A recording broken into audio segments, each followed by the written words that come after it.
del plan de cuenta,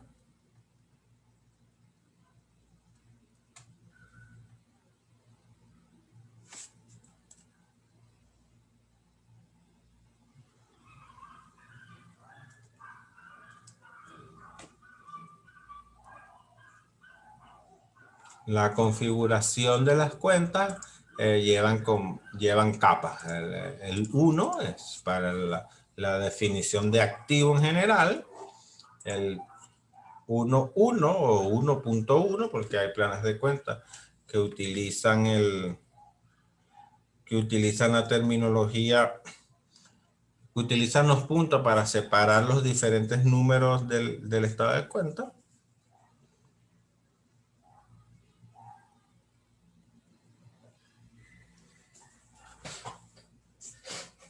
El 1.1 para la segunda subclasificación y el 1.1.1, ¿verdad? O un número, el mismo número para el principio de esa partida o la partida general, que después vienen las cuentas de movimiento. O sea, de aquí hasta aquí son cuentas que no son cuentas de movimiento, sino que son clasificaciones de la cuenta, hasta que llegamos a la primera cuenta de un plan de cuenta, que normalmente es la primera clasificación o su clasificación es caja, y la primera cuenta, pues la 1.1.001, porque esto es un plan de cuenta que está compuesto por 2, 4, 6, 7 dígitos, ¿verdad?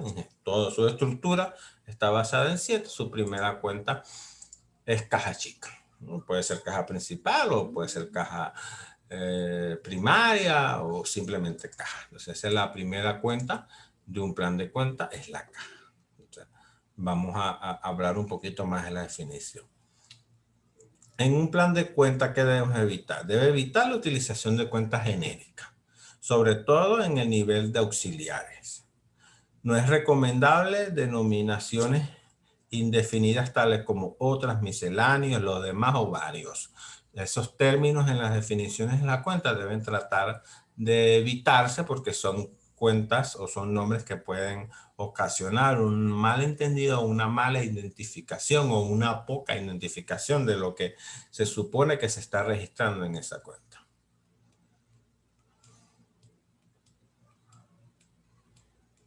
En cuanto a los formatos, los más usuales son los formatos conformados solo con números. Sobre estos que vamos a desarrollar en este plan de cuenta.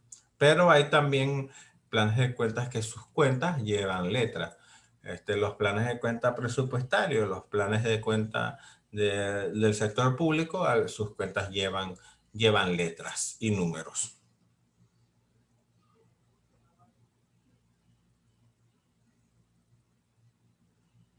Los dígitos o números individuales o en pareja, tríos o en cualquier cantidad de formatos, niveles, aperturas o quiebres que representen un concepto. O sea, esto no es general, esto va a variar de la empresa o del sistema informático, ya que en la actualidad todo se trabaja en un sistema, la configuración del sistema. Como esté configurado, él va a presentar pues el formato de los códigos. El plan de cuenta orienta sobre los parámetros de su formulación y presenta las instrucciones necesarias para la correcta apertura de nuevas cuentas y la utilización de las que forman parte del sistema contable, por lo que generalmente vienen con un manual de cuentas. Normalmente que usted llega a la empresa, pues le entregan el manual de cuentas, le entregan el manual de cuentas del sistema, lo trae implícito como los reportes, en la parte de reporte o como ayudas en el sistema. ¿Qué contiene este manual de cuentas? Pues en el que se describe la naturaleza de cada una de las cuentas, cuándo se carga o cuándo se abona, cuál es su saldo normal y sus funciones. Normalmente cuando hay un manual de cuentas, pues usted entra a trabajar en una empresa como contador, como auxiliar, eso está diseñado. Cuando uno como contador va a diseñar un plan de cuentas para una entidad, o para una empresa que es cliente nuestro, pues debemos cumplir con esas características. Normalmente en los sistemas, pues ya ellos vienen precargados y ya eso está. El contador, el auxiliar, lo que debe saber es manejarlo y obviamente haber estudiado y aprendido las definiciones de las cuentas según el sistema, que están basadas obviamente según los estándares de información financiera, según los principios de contabilidad, y que siempre en el reconocimiento de esas partidas usted debe cumplir con los reconocimientos de activos, pasivos, ingresos y gastos.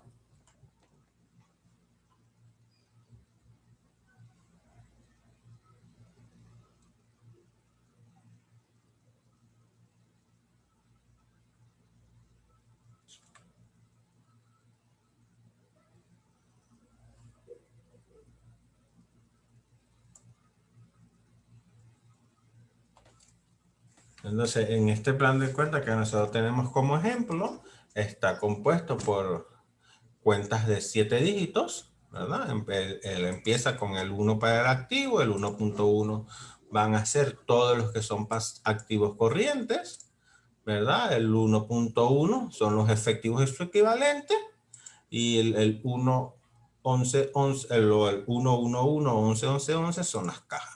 Entonces, cuando vemos las cuentas, que vemos su configuración, vamos a poner punto para mejor identificación. Hay planes de cuenta que vienen con su punto. Este plan de cuenta, este sistema donde viene este plan de cuenta, está diseñado para trabajarlo sin puntos, pero vamos a utilizar los puntos para visualizar.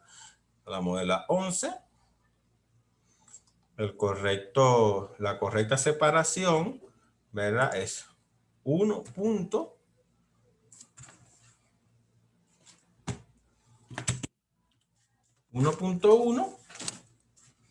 ¿verdad? Es un activo. El primer 1 dice que es activo. El segundo 1 dice que es un activo corriente. El tercer 1 dice que es un efectivo o equivalente de efectivo. Y el cuarto 1 dice que pertenece a la clasificación de caja. Y el 001 es el número de esa cuenta. En realidad, el número de la cuenta es este. Entonces, el 1, primer 1 es que es activo. El segundo 1 es que pertenece a los activos corrientes. El tercer 1 que pertenece a los efectivos y equivalentes de efectivo.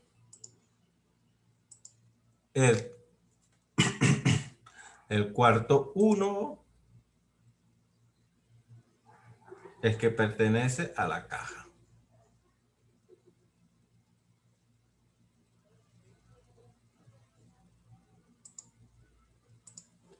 Y finalmente el 0001 es la codificación o el número de la caja.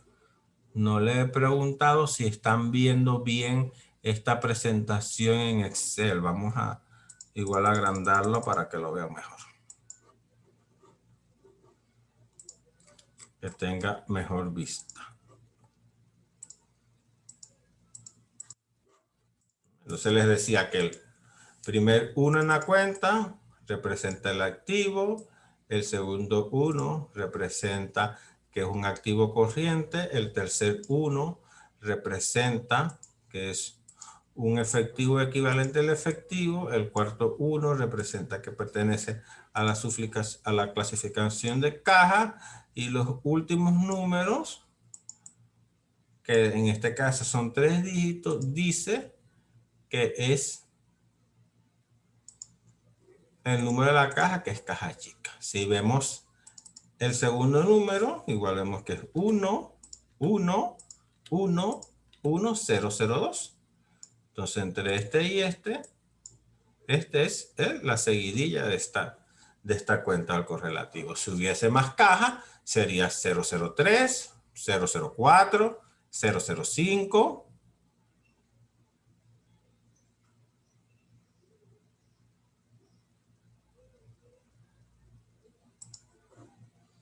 Y así sucesivamente. Ahora viene otra clasificación que son los bancos. Entonces vea que lo que cambia aquí el plan de cuentas no vuelve a empezar de 1, 1, 1, 1, sino que viene en la 11 12. ¿Verdad? O 1, 1, 1, 2. ¿Por qué? Porque la 1, 1, 1, 1 es caja, la 1, 1, 1, 2, entonces serían los bancos, ¿verdad? Entonces, esto no cambia, ¿verdad? No cambia la primera clase, el primer nivel, ni el segundo nivel, ni el tercer nivel, ¿verdad? Porque se mantiene. Entonces, el cuarto nivel deja de ser caja y pasa a ser banco. ¿Ah? Aquí es igual. Tiene 1, 1, 1, 2.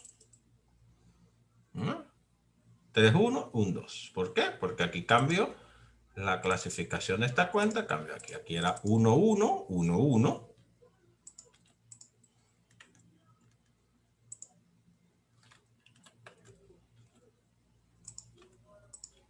Para la clasificación de las cajas, ¿verdad? Y en la clasificación de los bancos, entonces cambia a 1, 1, 1, 2. ¿No? Vamos entendiendo. Me pueden escribir por el chat si tienen alguna duda. Igual en lo que yo termine la explicación aquí, pueden activar los micrófonos para que me hagan alguna consulta sobre el plan de cuenta. Si les va quedando claro. ¿Ves? Entonces, los últimos tres números hablamos que es el tema del número de la cuenta como tal.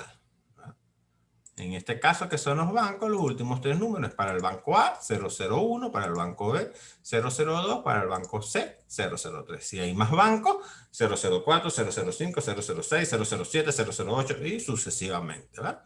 Banco A, Banco Banesco, Banco Mercantil, Banco Provincial, Banco Venezolano de Crédito, todos los bancos que la entidad tenga.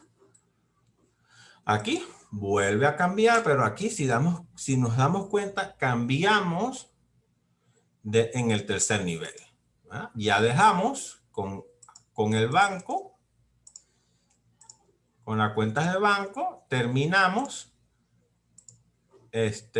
su clasificación de efectivos y equivalentes efectivos. Por eso es que aquí cambia, ya no es 1, 1, 1 en el tercer nivel, ¿verdad? Sino que es 1, 1, 3. ¿No? Que se lo dejamos a que el plan de cuentas se lo asigna a los deudores comerciales y otras cuentas por pagar. Voy a poner colores oscuros porque luego no se ve. No se define el 1-1, sigue siendo activo, sigue siendo un activo corriente, lo que quiere decir esto, que es un activo corriente, ¿verdad? Estos dos números. Y el 3, que está dentro de la clasificación de deudores comerciales y otras cuentas por pagar. Podemos ver que pasamos del 1-1 al 1-1-3. Puedes decir, falta el 1-1-2, sí, porque a veces se dejan espacios vacíos porque por si acaso, pues más adelante se crea una definición o un nivel entre el efectivo y su equivalente y las deudores y cuentas comerciales. Si surgiese esa subclasificación o ese nivel, entonces está libre el 1-1-2. Entonces viene el 1-1-3. Vemos que aquí es entonces 1-1-3. 1, ¿verdad? Porque siempre el 1 es el inicio, es la primera subclasificación de deudores comerciales y otras cuentas por pagar. Su primera subclasificación en las cuentas por cobrar clientes. Y posteriormente viene la primera cuenta, que es la 1-1-3-1, ¿verdad? Que es una cuenta por cobrar clientes 001.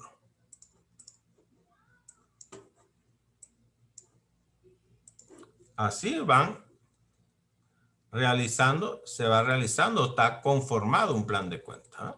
Con un nivel, 2 nivel, 3 nivel, 4 nivel, y el nivel 5 es el número o la identificación de la cuenta de movimiento, de la cuenta de detalle. Estas son cuentas sin movimiento. ¿Qué quiere decir eso?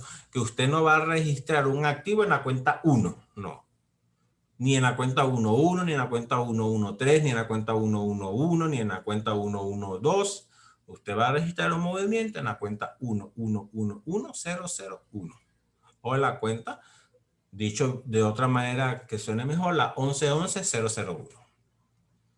Cuando ustedes comienzan a manejar el plan de cuenta y están en la práctica, no dicen 1, 1, 1, 1, 1, 0, 0, 1, no, sino que la van agrupando de su forma, de una forma visual y que usted se las aprenda. Yo trabajo, yo las digo de esta manera: 11, 11, 0, 0, 1, 11, 12, 0, 0, 2, 11, 11, 0, 20, 11, 11, 100. Si tengo 100 bancos, 100 cajas, entonces pero 11, 11, 31, 001. Esa es mi forma de manejar y de expresar esta configuración de cuenta. Hay planes de cuenta que se leen mejor como que 101, 4001, ¿verdad? Porque su clasificación, su identificación de los niveles puede ser de 2 dígitos. Por lo menos para el activo corriente puede ser que no sea 1, 1, sino que sea 1, 11. ¿Verdad? Pudiese ser así: 1, 11.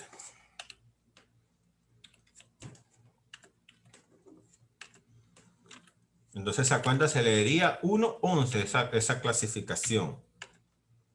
¿Verdad? 1, 11, 1, 0, 0, 1 o 1. ¿Por qué? Porque el que diseñó el plan de cuenta considera que el activo corriente puede tener 11 subclasificaciones, por decirlo de alguna manera. Pero normalmente los planes más sencillos son estos y están elaborados de esta manera, con un dígito por nivel y en la identificación de la cuenta de detalle 3 dígitos. Porque es difícil que una empresa tenga 1000 bancos. Entonces, pudiese tener 999 bancos, pero que tenga 1000 está difícil.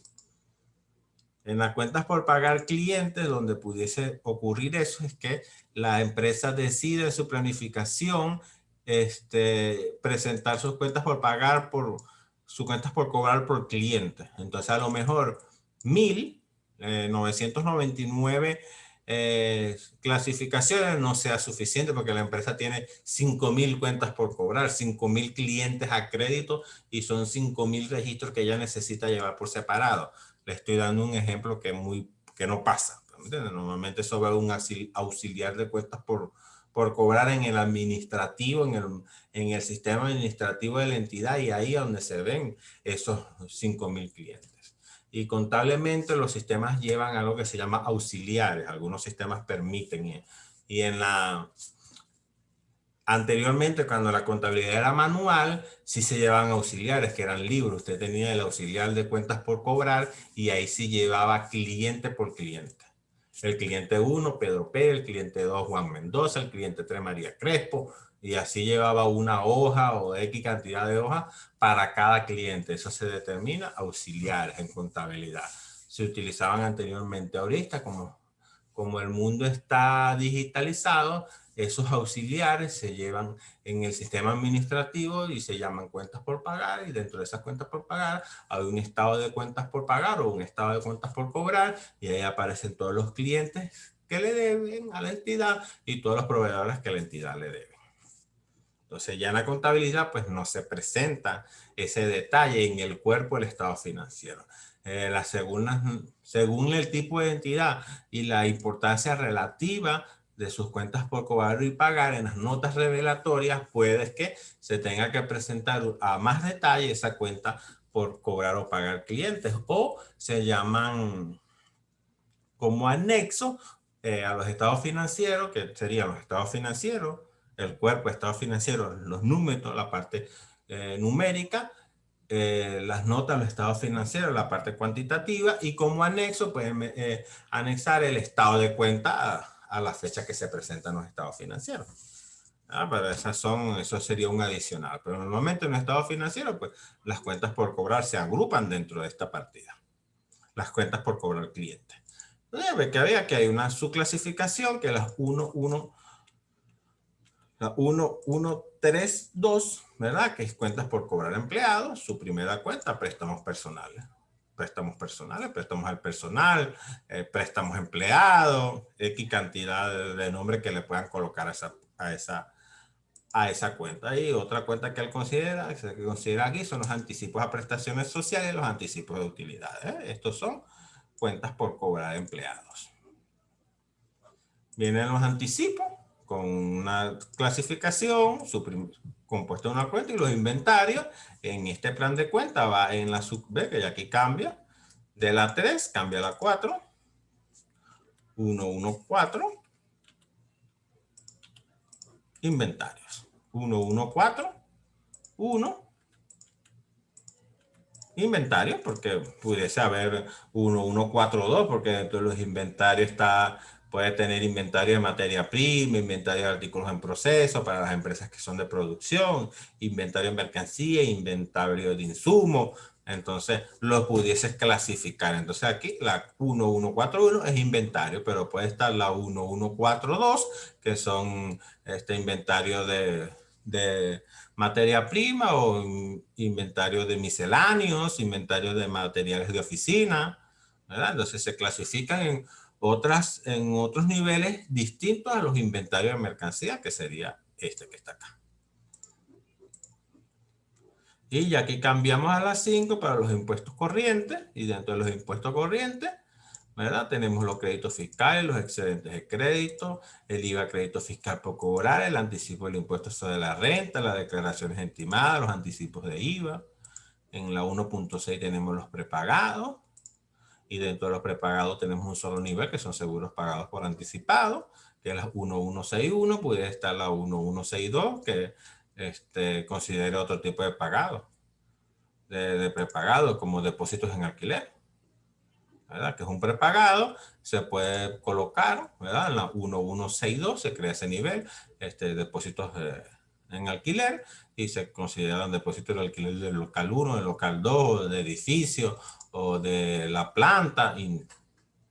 Y ya ahí cambiamos, ve aquí, ya cambiamos el 1.2. ¿Por qué? Porque ya dejamos de ver los activos corrientes y pasamos para los activos no corrientes. ¿Ve? Aquí hablamos de la 1.2. Aquí hablamos de la 1, que sigue siendo un activo, pero ya no es la 1.1, ¿verdad? Sino que es la 1.2. ¿Por qué? Porque dejamos de ver los activos corrientes y pasamos a los activos no corrientes.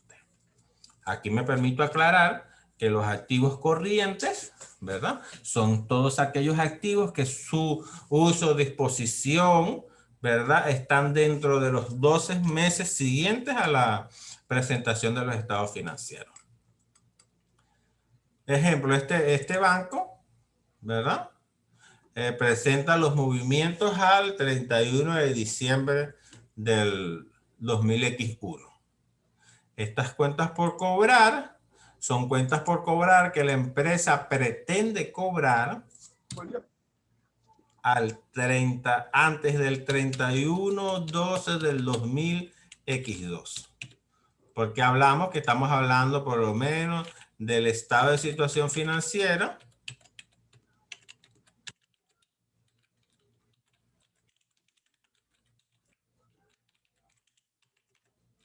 Situación financiera. Esto no va escrito de esta manera, estamos aquí hablando para ejemplificar. Al 31/12 del 2001. La característica fundamental para separar activos corrientes de activos no corrientes es que las saldos que se están presentando, ¿verdad? Van a ser, van a sufrir disminuciones o aumentos, ¿verdad? Dentro de los 12 meses siguientes a la fecha sobre que se informa, o después de los 12 meses siguientes de la fecha sobre que se informa. Aquí le escribí esto para decir que este estado de situación financiera, ¿verdad? Está presentado el 31 de diciembre del 2001. Y la empresa, según sus estadísticas y sus análisis, considera que todo lo que está aquí en cuenta por cobrar cliente va a ser cobrado el 30 antes o hasta, ¿verdad? No ese día, sino que va a ser cobrado antes o hasta el 30/11 del 2000X2. Eso está dentro de los 12 meses siguientes de la fecha sobre que se informa. La fecha sobre que se informa es el 31/12 del 2000X1 y el saldo que se presente aquí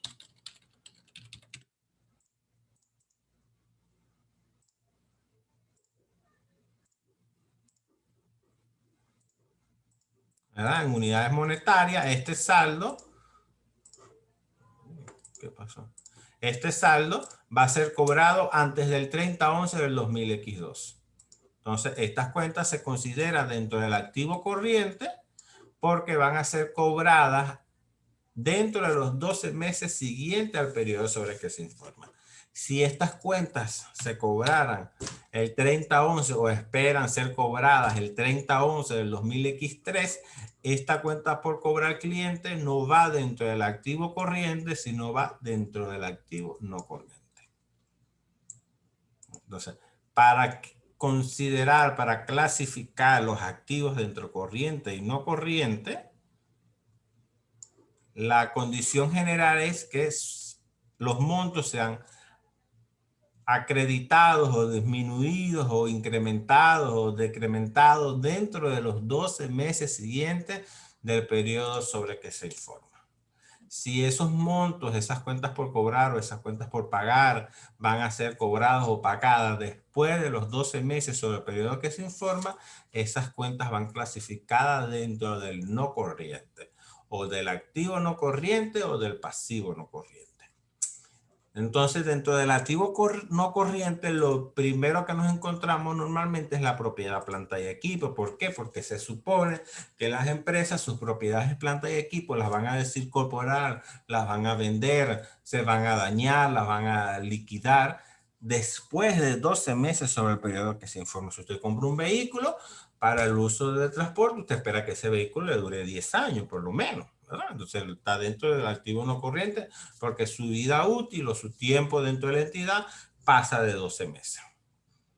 Una maquinaria o una impresora, porque usted hace etiquetas, o sea, todo lo que usted considere una propiedad, planta y equipo, ¿verdad? Mobiliario, equipos de oficina, computación, maquinaria, normalmente tiene una vida superior a 12 meses. Entonces, por eso va clasificado dentro del activo no corriente. Esa es la principal característica para separar el corriente del no corriente, tanto en el activo como en el pasivo.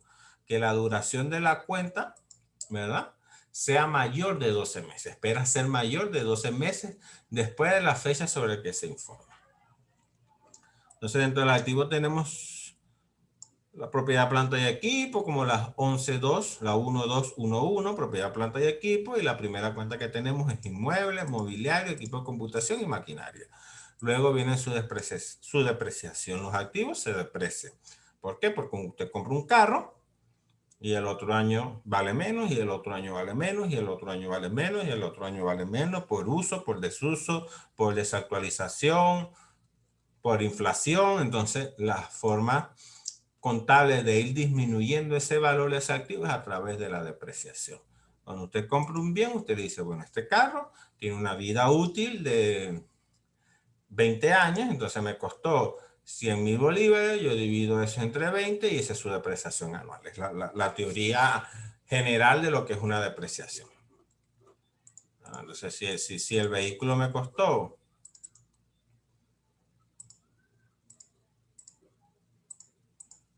Si el vehículo me costó 100.000 unidades monetarias, me va a durar 20 años, yo lo divido, ¿verdad? Su depreciación anual es de 5.000 bolívares. Entonces, en el primer año yo voy a ver que ese vehículo, ¿verdad?, ese mobiliario sigue valiendo 100.000 bolívares, pero que tiene una depreciación de 5.000 y su costo real, ¿verdad?, es de 95.000 unidades monetarias. Es más o menos la definición general del activo y la apreciación. Y estas unidades monetarias que se presentan aquí, estas se presentan positivas y estas se presentan negativas. ¿Ves? Es uno de los pocos. La depreciación y los pasivos son las cuentas de pasivos que van negativas, ¿verdad? ¿Por qué? Porque es así. Si usted va a tener que este mobiliario, que esta maquinaria le costó 100.000 bolívares, la depreciación de maquinaria que está aquí, la depreciación acumulada de maquinaria. ¿Por qué? Porque la depreciación de maquinaria va en el gasto, es un gasto. Esos 5.000 bolívares se registran como gasto y en el estado de situación financiera se registra el acumulado. Bueno, entonces esa depreciación de maquinaria es 5.000 unidades monetarias. Y estas 5.000 unidades monetarias entonces van negativas. Porque esta se resta con esta y encuentras el valor neto del mobiliario. En el año siguiente, en el año 2, esto va a pasar a ser menos 10.000 unidades monetarias. Entonces el activo pasa de costar 100.000 a costar 90.000, un valor depreciado de 90.000. Y así sucesivamente hasta que la depreciación acumulada llegue a 100.000, entonces se haga un procedimiento contable que se llama dar de baja de los activos, que es desincorporarlo, sacarlo de la contabilidad. Pero eso se debe evaluar en su momento, ¿verdad? Si efectivamente el activo está depreciado, ya está dañado, ya llegó, ya no se usa para nada, no se debe utilizar, no tiene nada, entonces se decide la empresa, la gerencia decide desincorporar ese activo. Entonces en la contabilidad nosotros debemos desincorporar esos 100.000 bolívares de las unidades, esas 100.000 unidades monetarias de la cuenta de maquinaria y obviamente también desincorporar la depreciación. Actualmente hay términos de revalorización, que este activo puede más bien dejar pasar de costar 100.000 unidades monetarias a costar 120.000 unidades monetarias. Entonces ahí tendríamos una revalorización de ese activo, pero también ese activo puede tener un deterioro. El deterioro es diferente a la depreciación, porque la depreciación es el cálculo de lo que costó el activo entre su vida útil y de esa manera se deprecia. Y el deterioro es que esta maquinaria, que es serie 2019, ¿verdad? Al llegar al 2020, esta maquinaria, este modelo quedó en desuso, el fabricante lo dejó de hacer, entonces eso perdió valor. Entonces ese valor de esa maquinaria tuvo un deterioro de 50.000 unidades monetarias. Entonces ya esta maquinaria no cuesta 100.000 unidades monetarias, sino que cuesta 50.000 y menos la depreciación. Entonces esa maquinaria viene teniendo un valor neto de 40.000 unidades monetarias. El término, la diferencia entre depreciación y deterioro, estos son conceptos que vamos a ver más adelante, pero lo estamos tocando, pues que esta viene del cálculo matemático del valor del activo entre la vida útil y esta es una pérdida de su valor. Por ejemplo, los celulares. Si usted tiene el iPhone 5, cuando salió el iPhone 5 en su momento costaba $1.000. A la actualidad, que salió el iPhone 12, por decirlo de alguna manera, el iPhone 12 cuesta $1.500, pero el iPhone 5 cuesta $200. Entonces ahí usted tuvo una pérdida por deterioro. Y vienen una cantidad de otros conceptos. Aquí vienen los activos intangibles, ¿verdad? Que era un punto interesante en el que quería llegar porque vi que en algunas presentaciones cuando nos tocó estudiar este tema, me hablaban de un activo intangible, le dieron una mal definición, no recuerdo en este momento cuál fue la definición que usó la compañera o el compañero, pero estaba equivocada. Un activo intangible por lo menos un sistema informático. ¿Verdad? ¿Por qué? Porque ese sistema no es físico, pero no es el sistema como tal, es la licencia que usted pagó por ese sistema, lo que es intangible. También tienen deterioro, tenemos propiedades de inversión que son, que no se consideran activos de propiedad, planta y equipo porque puede ser un vehículo, puede ser un edificio, lo más normal a veces. No se considera dentro del inmueble porque esa empresa tiene ese edificio como inversión, porque pretende venderlo después de los 12 meses sobre el periodo sobre el que se informa. Estas propiedades de inversión también pueden estar dentro del activo corriente, porque son propiedades de inversión que la empresa espera vender o intercambiar, recibir un beneficio económico dentro de los 12 meses siguientes al periodo que se informa. Pero en las que están en el no corriente, son inversiones que la empresa, por lo menos este local en alquiler, que la empresa pretende venderlo después de los 12 meses sobre que se informa, si acaso. Y bueno, ahí llegamos entonces. Las cuentas por cobrar intercompañía y las cuentas por cobrar socio son cuentas que se pretenden aumentar o disminuir después de 12 meses sobre el periodo que se informa. Y lo que llamamos activo diferido, que es un activo que nace de comparar la base fiscal, o sea, cómo se determinan los ingresos, los costos y los gastos según la base fiscal y la base financiera. Eso genera una diferencia y esas diferencias, según un cálculo y una teoría, genera lo que llamamos un impuesto diferido. Y ese impuesto diferido puede ser activo, puede ser pasivo. Normalmente se consume, se realiza después de 12 meses sobre el periodo que se informa. Y llegamos a los pasivos. En los pasivos tenemos la misma definición, las cuentas por pagar para la 2.2, 2, 2.1, 2.1.1, 2.1.1.1 para las cuentas por pagar proveedores. Aquí empezamos. La primera cuenta normalmente del pasivo es la cuenta por pagar proveedores. Aquí la tenemos. Después vienen los impuestos corrientes. Llegamos a las contribuciones y retenciones laborales, que es distinto. Esto es impuesto sobre la renta, lo que tiene una norma tributaria. Y las contribuciones, tenemos las retenciones que hacen las empresas sobre los sueldos y salarios y los aportes de las empresas a los conceptos de parafiscales, por decirlo de alguna manera. Creo que alguien por ahí está con el audio activado, por favor. Está usando. Por favor, desactive el audio. Ok.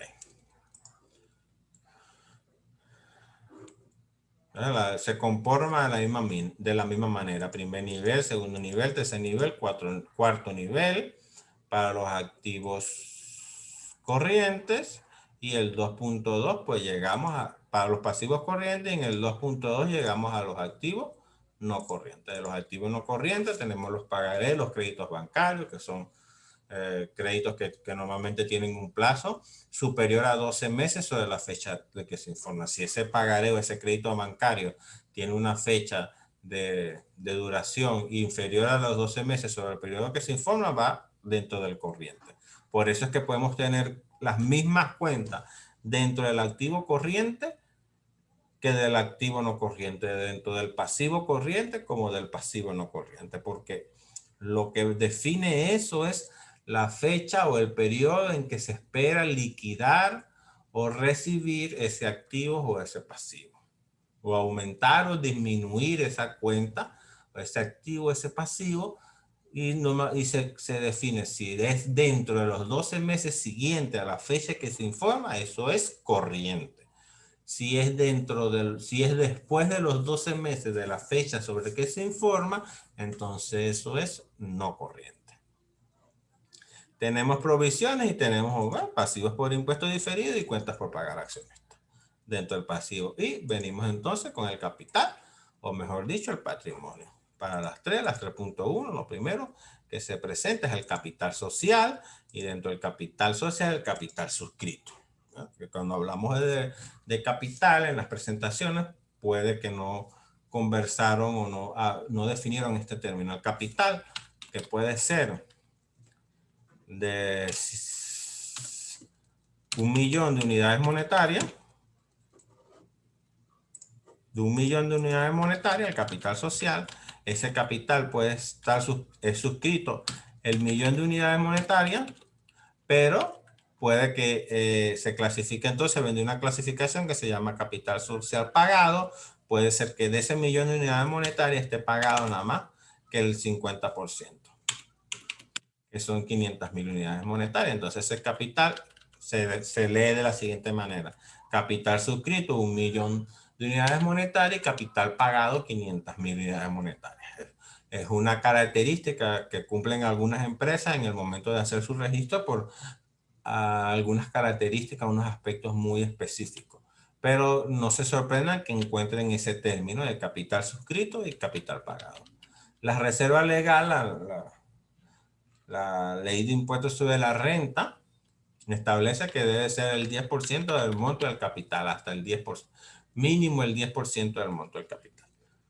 Pero hay reservas legales y reservas, la legal, eso es su nombre porque está establecido en el Código Orgánico Tributario y en el Código de Comercio, y las reservas estatutarias son reservas que la empresa decide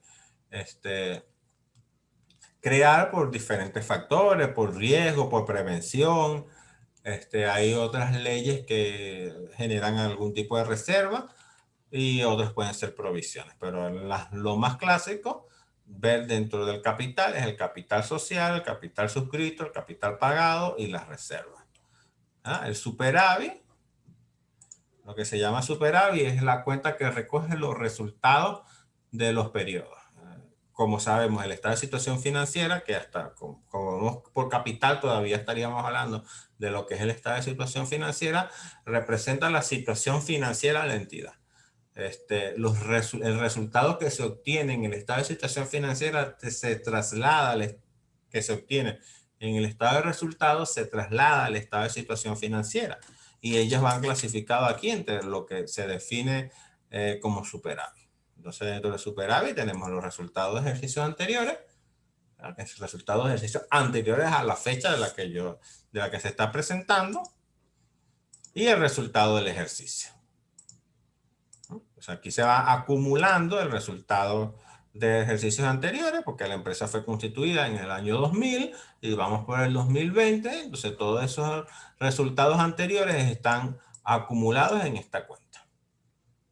Cuando la empresa reparte sus utilidades, entonces esta cuenta disminuye, y si la reparte al 100%, entonces no queda nada. Y el resultado del ejercicio, pues ahí se expresa el resultado de ese ejercicio sobre el que se está informando.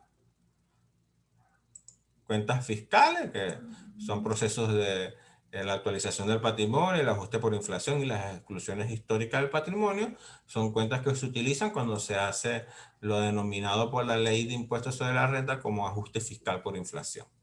Eso es tema de otra materia. Y entonces aquí empezaríamos con lo que es las cuentas que pertenecen al estado de resultado. Acá hablamos de los ingresos iguales, tienen el mismo comportamiento. Un nivel, dos nivel, tres nivel, cuatro nivel y la primera cuenta. No hay mayor. La 4, 1, la 4, 1, 1, la 4, 1, 1, 1 y la 4111-001, que es la primera cuenta que hablamos de las ventas. Las ventas, servicios por venta, alquileres, si la empresa se dedica a alquileres, ¿verdad? O si obtiene ingresos por alquiler, aquí entonces esto sería un ingreso por actividades ordinarias, el de las ventas, o el de los servicios, si la empresa presta servicios, y los alquileres pues se puede considerar como ingresos por actividades no ordinarias o otros ingresos, y los otros servicios que pueda prestar la empresa, y ahí cierra la cuenta de ingresos porque realmente pues no tiene más, y venimos con los costos. Las cuentas de costo, empieza por el costo de ventas, ¿verdad? Que es como se determina el primero, y empezamos con las cuentas de compra, que van en la cuenta de costo, pues la compra. Hay dos métodos de registrar las transacciones de compra, que es afectar directamente la cuenta de inventario o a través de lo que se llama el costo de venta, que es la compra menos el inventario inicial más el inventario final. Son dos formas. La más común es la de registrar las operaciones de compra de mercancía en la cuenta de compras de mercancía, y al cierre del ejercicio económico es hacer el prorrateo o hacer la operación de inventario inicial más compra menos inventario final. Entonces tenemos las compras, Aquí la cuenta la define como compra de almacenes. El primer costo asociado a eso es el costo por deducción fiscal, que son costos que se generan de la determinación del IVA. Luego vienen las devoluciones y los descuentos en compra. Más o menos las devoluciones y los descuentos en compra. Y vendrían con los inventarios, con el inventario inicial y el inventario final. Y en las empresas de fabricación, entonces estamos hablando de los costos de los, que aquí la llama gasto, pero bueno, serían gastos de operaciones o costos de operaciones, ¿verdad? Que son costos que tienen que ver directamente o indirectamente con la fabricación o con la compra de mercancía. En las empresas de compra son costos que están relacionados con la compra, y en la empresa de fabricación son costos que están relacionados con la fabricación, y eso se ve en contabilidad de costo 1 o costo 1, como se llama en la universidad. Entonces, desde aquí hasta aquí, estas cuentas que usted ven como costos también la va a encontrar como gastos. Y ahí donde está. Las cuentas de costo son transacciones, incrementos o decrementos en actividades que están directamente involucradas con la compra de mercancías. Y en las empresas de fabricación, los costos son las cuentas, los incrementos, disminuciones, los gastos que tienen que estar relacionados directa o indirectamente con la fabricación, ¿no? Entonces, en las empresas comercializadoras, el costo más famoso o el costo más común es el costo de transporte. Es el costo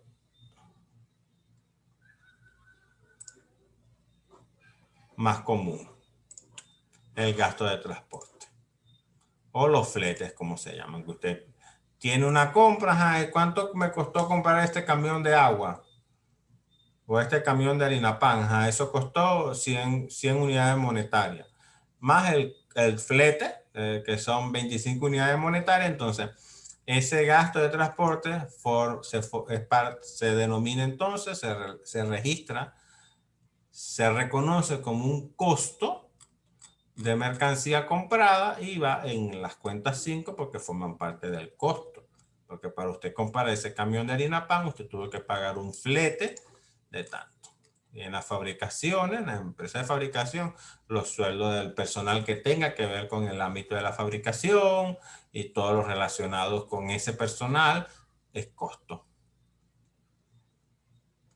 Y si tiene una oficina en la planta de fabricación que maneja términos de fabricación, esos costos de esa oficina, esos gastos de esa oficina, entonces forman parte del costo de los productos. Pero como les dije, pues eso lo van a ver en costo 1. Y los gastos son las mismas cuentas, pero entonces son gastos. ¿Por qué son gastos? Porque son salidas de efectivo o disminución de efectivo y su equivalente, que no tienen que ver nada con la fabricación o la compra de mercancía, que tienen que ver con la administración, por decirlo de alguna manera, ¿no? Son gastos que la empresa incurre para poder realizar su actividad comercial. Entonces empezamos normalmente, los planes de cuenta empiezan con el gasto de personal. A todo aquel gasto, todo aquel personal que no es de fabricación, que no trabaja en planta, que no es obrero, que no es mano directa o mano indirecta, mano de obra directa o mano de obra indirecta, entonces esos son gastos. La persona que limpia, los vendedores, los administradores, el gerente, todo eso son gastos. Entonces empezamos la definición de gasto. Comenzamos con el gasto personal, ¿ya? Con los beneficios sociales que estipulan las leyes, en este caso venezolana, con respecto a los trabajadores, como prestaciones sociales, utilidades, guardería, ¿verdad? Los aportes, ¿verdad? Cuando la empresa para el trabajador le retienen una porción para el seguro social, pero la empresa, la entidad aporta un porcentaje de los sueldos al seguro social. Entonces eso es un aporte, es un gasto en que la empresa incurre y se clasifica como aporte. Pólizas, sueldos directores y posteriormente que acabamos con los gastos de personal y los beneficios sociales al personal, los apartados laborales, venimos con los gastos generales y los gastos generales de operación, ¿no? Que tienen que ver los alquileres del local donde funciona la empresa, la electricidad, el CanTV, los suministros, los viáticos, los gastos de oficina, los uniformes, los gastos de limpieza, toda aquella serie de gastos en que la entidad incurre para su actividad económica. Los seguros del edificio, del local, los seguros del comercio, los seguros de los carros, y los apartados, que los apartados es una provisión, es un apartado, es algo que estipulan las leyes. Por lo menos el apartado para la ciencia y tecnología, esto es una ley que estipula un impuesto y entonces la empresa se prepara para pagar ese impuesto a través de la terminología o del concepto de apartados. Y las depreciaciones. En el estado de situación financiera vemos la depreciación acumulada. La vimos por aquí, que dijimos que era 5.000 al año, ¿verdad? Que ya el segundo año son 10.000, pero aquí se va a ver el acumulado y en esta del gasto de apreciación, pues se van a ver los 5.000 unidades monetarias que pertenecen a ese periodo sobre el que se informa. Igual que el deterioro si hubo, qué porción va en este año y qué porción pertenece a los demás años, está presentado en el estado de situación financiera. Otros ingresos. Entonces, como otros ingresos, como comisiones ganadas, intereses ganados, porque usted tiene una cuenta a plazo fijo y le genera algún interés, pues eso se clasifica como otros ingresos. Tenemos otros egresos para los intereses de seguro social, los intereses por gasto, los intereses por pagaré, que son eventuales, son otros egresos, o en el término de intereses porque no están considerados dentro de la actividad normal de la empresa. Impuestos y contribuciones, las multas, las sanciones, las donaciones.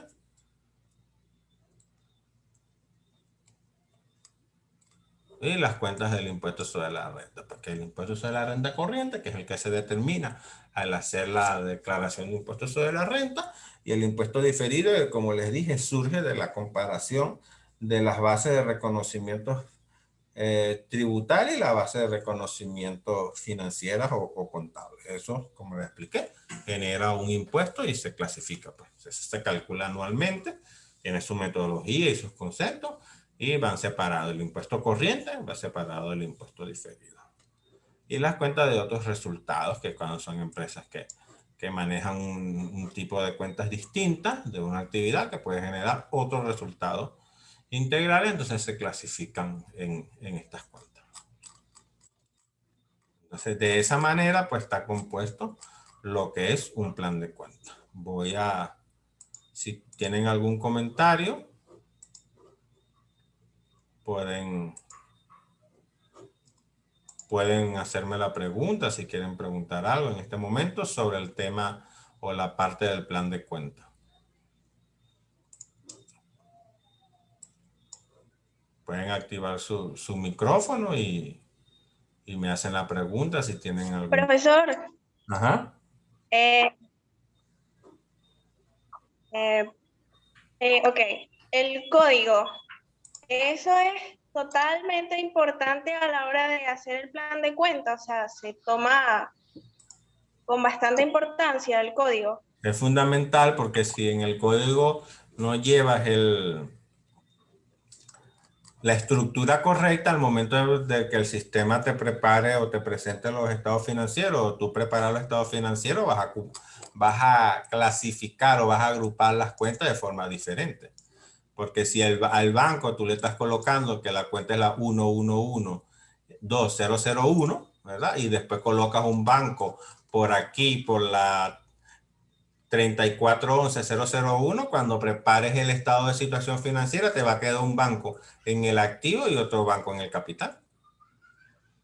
Entonces, obviamente que esto que está aquí es la columna vertebral para la preparación o para el diseño de tu sistema de contabilidad, sea manual o sea informático. Entonces, obvio, sí, es sumamente importante que cumplan las características de la formulación del plan de cuentas adaptándose al que ustedes vayan a usar, al que se vaya a usar, al que use la empresa, al que use el sistema Sign, al que use el sistema 2, al que use el sistema MicroStrategy. Todos son diferentes, pero tienen una estructura. Obviamente que en la utilización de ese sistema, pues usted debe seguir esa estructura.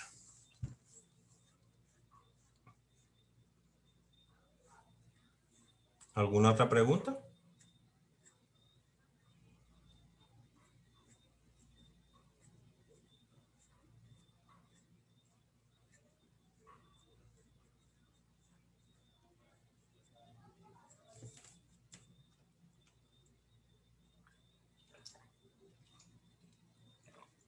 Bueno, como no vemos ninguna otra pregunta, ya llevamos bastante tiempo ya en la clase. Todavía falta, pero no sé si